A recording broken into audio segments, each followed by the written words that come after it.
Hey hobby, y'all, just Mike here, little shop of hobbies. It's been a long week. I put a couple videos up yesterday that I had done a few days ago or whatever. So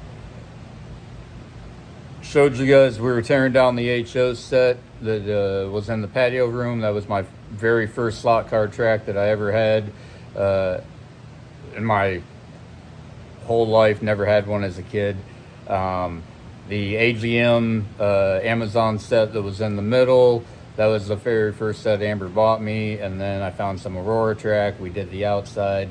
Anyways, the 9-foot by 6-foot table with the 2-foot by 2-foot kick out on the one end. It's down.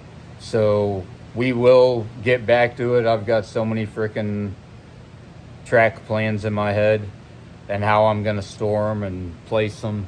But that won't, I may jump on it here and there when I get stumped on or bored on the big set, but the big set's the primary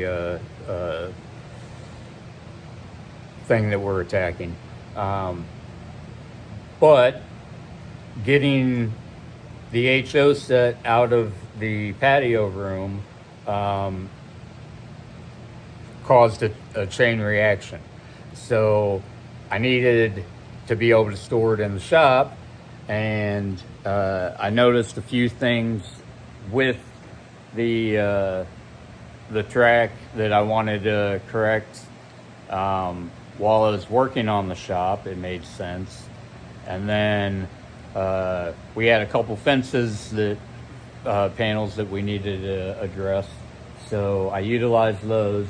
So basically, it looks like a mess, but there's I've got my heavy power tools all the way at the end. The blue bin is all of my Aurora track, about close to 200 foot. One day I'll measure it. Down below in the green top bin is all my HO buildings that I bought for my scenery that I did, plus there's buildings in there from the 60s and 70s from my uncles Rick, Mike, and Bill up in Michigan. You've got my little metal tray of paint. Over here in the black bin, I've got, like my glue guns, my airbrush gun, some airbrush paint, the static shaker, some paints and glues, and we've got sands, and we've got some small accessory stuff in the second black bin. We've got some electronic and that's all accessory stuff on top. And then we've got two bins with our Strombecker and our Cox Cheetah. The gray bin is all of our HO and 132 motors and little accessories and guides, stuff like that. Rebuild kits for the HOs. First red bin is all the electric. Second red bin is more accessory stuff. We've got the mountain and the wave down there, our concrete, all of our styrofoam. Reorganized over here. Got the cedar table that I built a long time ago with some of my bigger power tools that I can't store anywhere else and I'm not getting rid of. Started putting my cars out a little bit, but I can access my bandsaw and my drill press and my other bandsaw. And then I'll have this kitchen table out here. It expands out to 4x4, so I can do some work on it. Did some work over in my living room area. Got me a little coffee table, my fridge out here, got my AC going. So right now the AC is showing 75. The other day it was 97 outside, 99 in the metal shop that's not fully insulated yet, with the air conditioner going.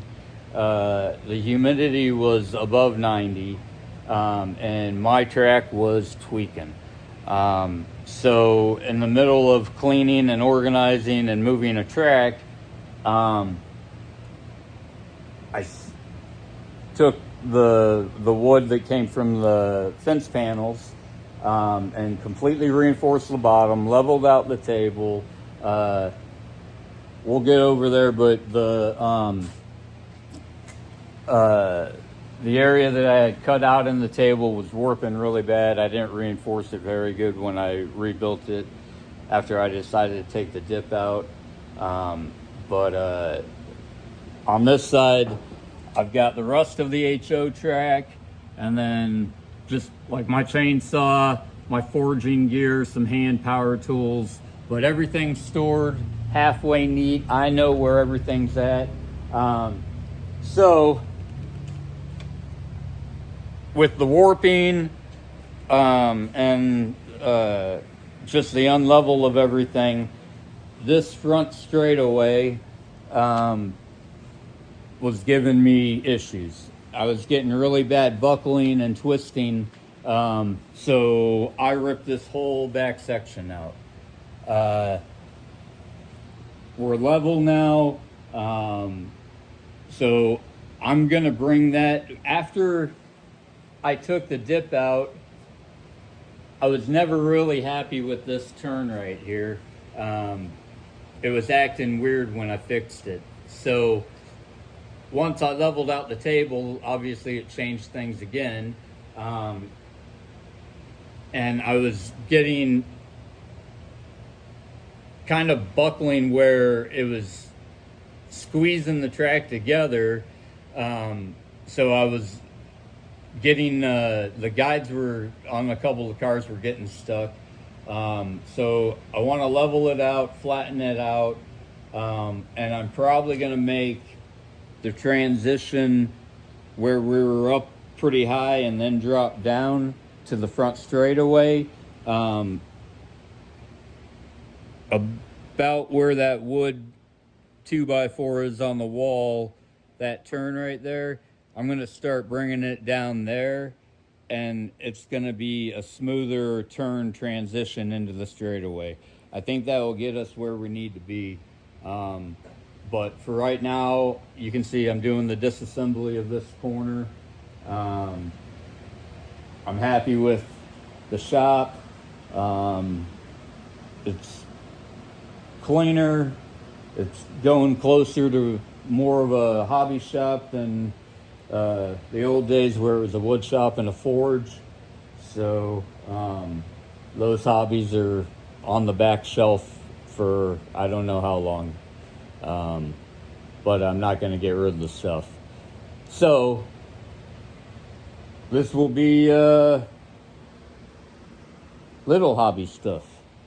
And I will be putting a ceiling in. I'm going to start picking up material for that on the 1st, or next week. So we'll get it more climate controlled. That will help keep the track flatter also. Time, money. I've had this shop since 2015 and try to do a little bit at a time, but I've got to get the ceiling in. I should have done it a long time ago. But that's where we're at, hobbyologist. Hopefully I wasn't shaking all over the place. I'll look at the video. Keep on hobbying, and appreciate you guys subscribing, liking. I think we're up to 85. That blows me away. I can't believe it. So I'll try to keep it entertaining, hobbyologist. Keep on hobbying, and we will see ya.